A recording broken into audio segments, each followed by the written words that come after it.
Olá, você que me segue no Rodrigo Silva Arqueologia. Estamos de volta aqui para falar um pouco sobre arqueologia, Bíblia, Oriente Médio, Jerusalém. E eu estou aqui ao lado da minha amiga Aline. Shalom, pessoal. Um prazer estar aqui de volta hoje. Vocês esse cumprimento, né? Então, você sabe, Israel com a Aline, que está sempre em parceria aqui com o Rodrigo Silva Arqueologia. E graças à Aline eu consegui uma coisa que eu estou ansioso para ver. Eu estou aqui no Domo da Rocha, o lugar onde no passado ficava o Templo de Jerusalém. Eu já vim mais de 40 vezes aqui e já visitei algumas vezes a esplanada, mas eu nunca entrei nem no Domo da Rocha, nem na Mesquita de Al-Aqsa. E a Aline conseguiu uma permissão especial, a gente vai lá hoje, né? Sim, justamente por isso eu tô até de lenço no cabelo hoje. A gente conseguiu uma autorização especial para mostrar para vocês o local, o pico do Monte Moriá, a pedra onde Abraão levou o seu filho a quase ser sacrificado. Quer dizer, o Rodrigo vai explicar para vocês muito bem, mas é um local muito emocionante, muito importante. E eu me sinto muito honrada de te trazer aqui pela primeira vez pertinho. Eu não sei se a gente vai poder filmar lá dentro. Vamos tentar filmar. Se eles não permitirem filmar, pelo menos algumas fotos a gente compartilha com o pessoal. Vamos ver o que a gente consegue, tá bom? Queremos compartilhar com vocês. Então vem com a gente. Vamos lá.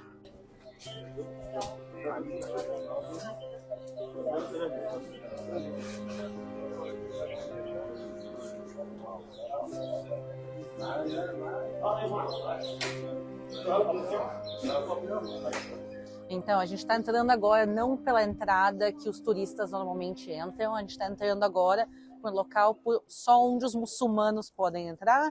Por causa dessa autorização especial, também a nossa entrada desde o início vai ser diferente aqui. E na nossa frente a gente já está vendo o Domo Dourado, que é um local tão importante que a gente vai conhecer. Nossa, e é uma fotografia realmente bonita. Eu já vim mais de 40 vezes para cá e é a primeira vez que eu entro por esse lado aqui, tenho essa visão. Eu sei que tem fotos antigas que mostram essa cúpula de uma cor assim mais cinza, escuro, talvez uns 40 anos, 30, 40 anos mais ou menos, depois que ela se tornou dourada, né? Exatamente, quer dizer, ela foi durante séculos e séculos de metal e nos anos 90, o rei da Jordânia, então, ele juntou mais de 80 quilos de ouro, são mais de 8 milhões de dólares, e ele vai cobrir esse domo e ele vai se transformar no cartão postal de Jerusalém. Realmente, qualquer foto que o pessoal colocar no Google, Jerusalém vista panorâmica, a primeira coisa que destaca é essa cúpula dourada, né? O Domo da Rocha, se chama Domo da Rocha, que é uma cúpula que cobre uma rocha, a rocha do Monte Moriá.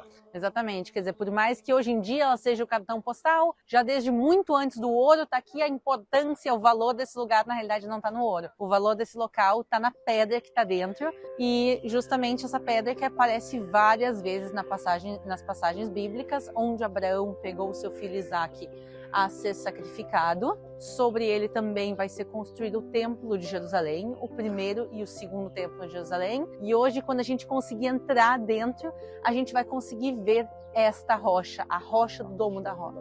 Eu estou vendo pela primeira vez. E Aline, quando a gente chega aqui é tão impressionante.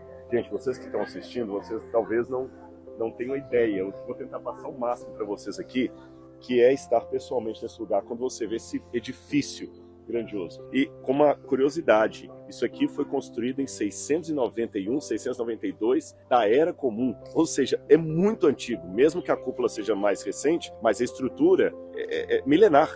É a estrutura mais antiga do mundo muçulmano, quer dizer, o Islã surgiu poucos anos antes da construção desse edifício, mas a história desse local começa bem antes, mas a gente consegue ver realmente um edifício tão antigo realmente nos chama atenção. Mas o que aconteceu também aqui, com o tempo, coisas foram acrescentadas. Então a gente tem aqui, por exemplo, esses azulejos muito bonitos que a gente está vendo, eles foram colocados depois por Saladino. Então cada povo que vai passando, cada império, cada governador que passa aqui, ele deixa a sua marca também, e por isso também o edifício ficou tão bonito, tão colorido ao longo dos séculos. O Saladino, só para vocês saberem, foi um governador, um líder muçulmano que dominou toda a região, Jerusalém, na época justamente das cruzadas. Tem cruzadas que foram contra Saladino.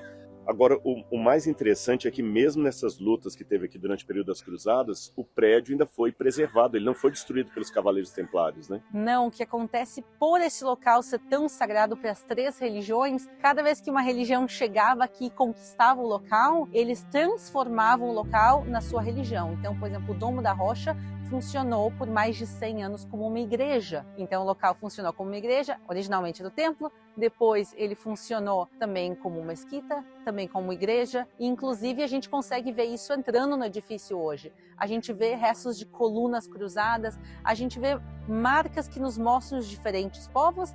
Então, a gente pelo menos tem algumas coisas que as grandes religiões concordam aqui, e a santidade desse local é para todos. As 3 religiões monoteístas se encontram aqui. Agora, Aline, uma coisa que o pessoal costuma muito chamar de maneira errônea, eles chamam isso aqui de Mesquita de Omar em Jerusalém. E a gente sabe que isso aqui não é mesquita e não é de Omar. A única coisa que é certa é que é em Jerusalém. De onde vem esse mito da mesquita de Omar em Jerusalém e onde fica realmente essa mesquita de Omar? Já estou adiantando que não é aqui.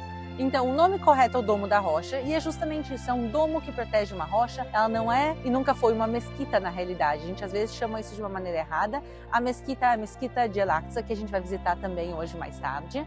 Mas o que é a Mesquita de Omar? A Mesquita de Omar é de verdade uma mesquita que fica na frente da Igreja do Santo Sepulcro. E Omar foi um líder muçulmano que conquistou aqui o Monte do Templo, e por isso ele tem uma ligação na história desse local. Mas a Mesquita de Omar não é aqui, é pra lá. A gente consegue ver aqui o minarete, inclusive. Da Igreja do Santo Sepulcro. Se filmar lá, olha, a gente vai ver aquela cúpula cinza escura com uma cruz em cima, tá vendo?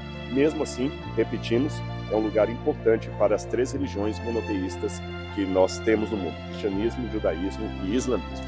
Vamos conhecer lá dentro agora? Vamos.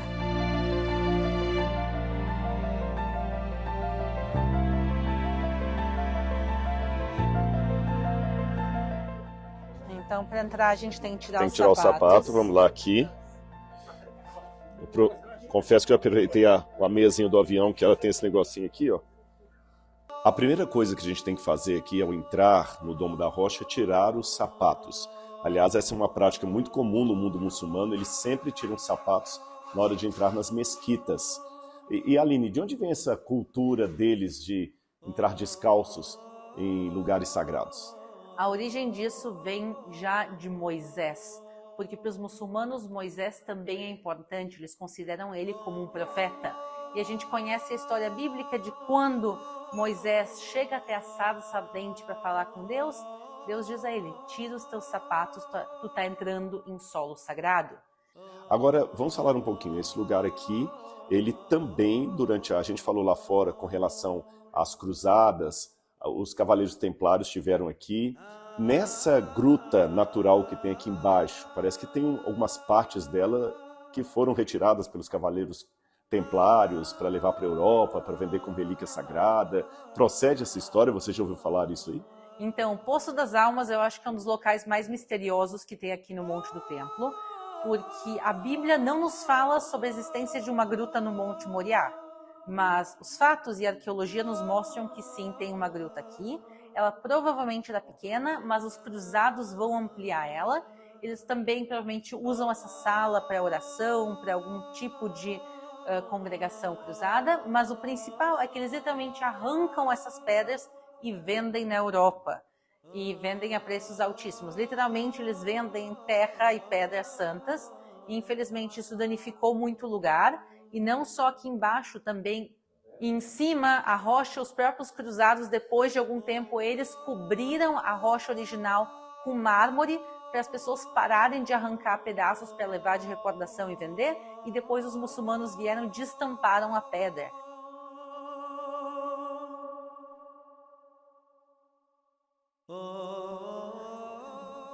Então, é realmente inacreditável estar aqui. A gente está literalmente num dos locais, se não o local mais importante do mundo.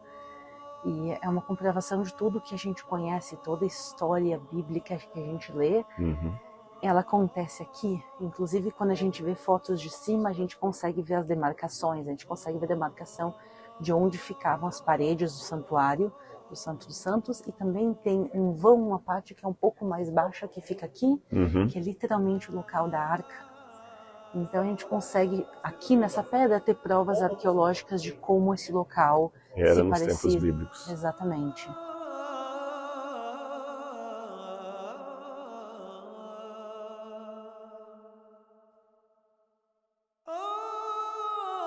Os muçulmanos também vão dizer que foi dessa rocha que Maomé foi assunto ao céu. Vamos contar um pouquinho dessa história aí. Como é que foi isso de Maomé ter ido ao paraíso a partir desse local aqui?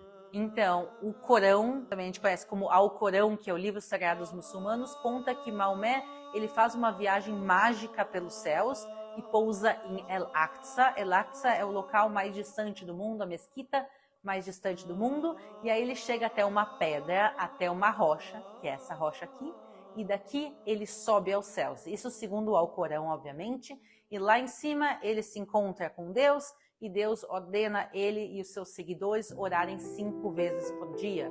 E por isso esse local, para os muçulmanos, não é sagrado por causa de Abraão, e sim por causa de Maomé e da assunção dele aos céus. E também é uma tradição islâmica que aqui era o lugar do Jardim do Éden, que nessa rocha Deus havia criado o Jardim do Éden. Inclusive acreditam também que um pedaço do Jardim do Éden foi dado por Abraão ao seu filho Ismael. E esse pedaço, suposto pedaço do Jardim do Éden, é que estaria dentro da Caaba, aquele edifício escuro, quadrado, que fica em Meca, onde os muçulmanos sempre ficam rodando ali. A bem da verdade, muitos acreditam que a rocha que fica lá dentro seria um pedaço de um meteorito. E daí ficam imaginando qual seria a origem desse mito. Provavelmente as pessoas viram aquela pedra caindo do céu, imaginaram que era uma dádiva de Alá, e depois disso criou-se o folclore, que era um pedaço do Jardim do Éden, que Abraão guardou, ou Ibrahim, como na cultura muçulmana, e entregou ao seu filho Ismael. Agora o pessoal deve estar curioso para ver a mesquita de Al-Aqsa por dentro, porque eu mesmo só a vi por fora até hoje. Então, vamos juntos? Vamos juntos, vamos lá. É lindo o prédio por dentro. Eu confesso que tantas vezes que vim a Israel e nunca entrei nesse prédio. Aliás, parece que desde 2000 para cá eles estão proibindo a entrada de pessoas não muçulmanas aqui, não é isso, Aline? Exatamente. A partir do ano 2000, a entrada em todos os edifícios do Monte do Templo, isso inclui o Domo da Rocha, a Mesquita de El-Aqsa, os museus, os estábulos de Salomão, são permitidas somente a muçulmanos. Então, se você está vendo essas imagens, agradeça a Aline, tá bom? Do Israel com a Aline, que ela que conseguiu uma autorização especial com alguém para a gente entrar aqui. Agora, você fez a menção aí dos estábulos de Salomão. Eu sei que é um complexo aqui também que eu gostaria de ver, porque ele é muito mencionado na história de Jerusalém, mesmo que a gente não possa afirmar que eram estábulos de Salomão, porque é posterior, mas é possível a gente ver lá também? Vamos descer, e eu acho que os estábulos de Salomão são um lugar que realmente, para um arqueólogo, tem que conhecer. Então vamos lá.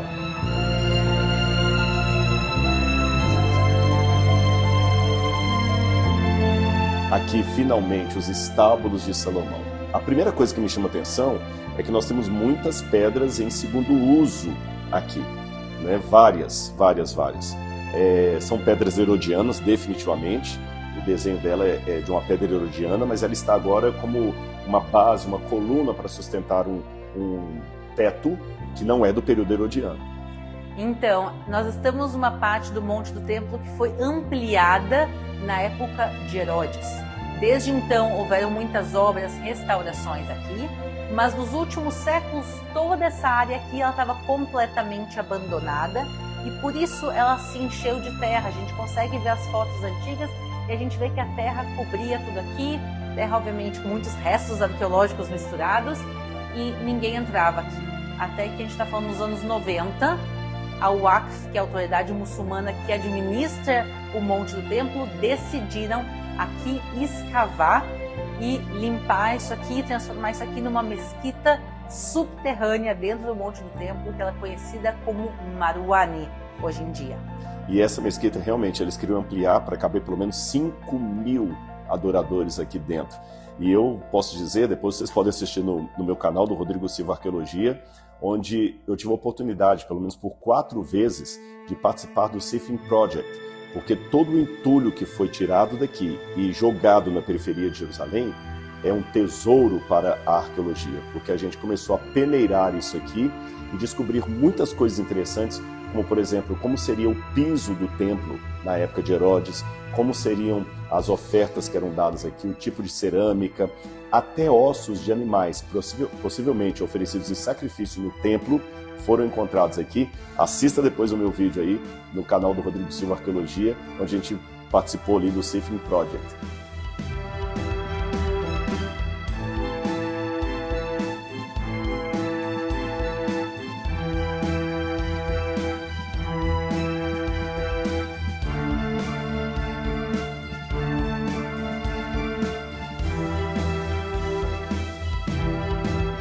Aline, muito bom esse lugar. A gente pode realmente voltar no tempo. A gente pode até ver também alguns buracos aqui, onde animais eram amarrados aqui nessa pedra. Ou seja, são pedaços de história contados num edifício que tem muito a ver com o passado de todos nós.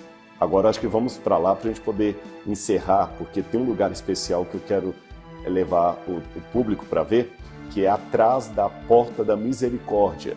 Eu já mostrei essa porta oriental de lá de cima do Monte das Oliveiras. Agora, filmá-la do lado de dentro aqui vai ser a primeira vez. Vamos lá? Vamos lá.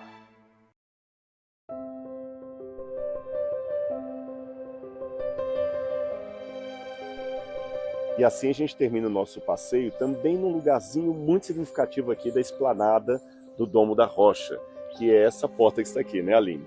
A gente está vendo por dentro. Que porta é essa? Esse é o Shara Rahamim, o Portão da Misericórdia, que a gente conhece em português também como Portão Dourado. Exatamente. Um local, biblicamente falando, muito importante, e por esse portão é onde Jesus ele entra na cidade de Jerusalém no dia da entrada triunfal. Então, logo que atrás está o Monte das Oliveiras, ele desce montado no jumentinho branco, ele entra e por aqui ele faz a sua entrada triunfal. Então, realmente, aquele dia, com certeza, foi uma cena espetacular.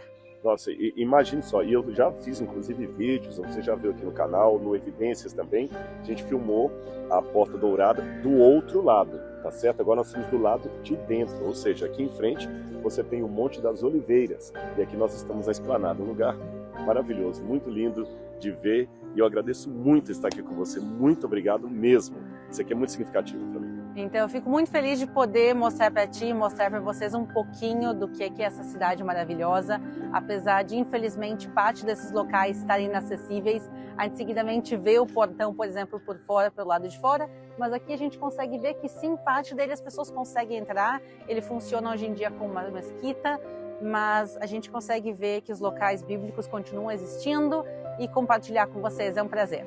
Muito bem, fico muito feliz mesmo. Um grande abraço e a gente se vê no nosso próximo vídeo. Um grande abraço.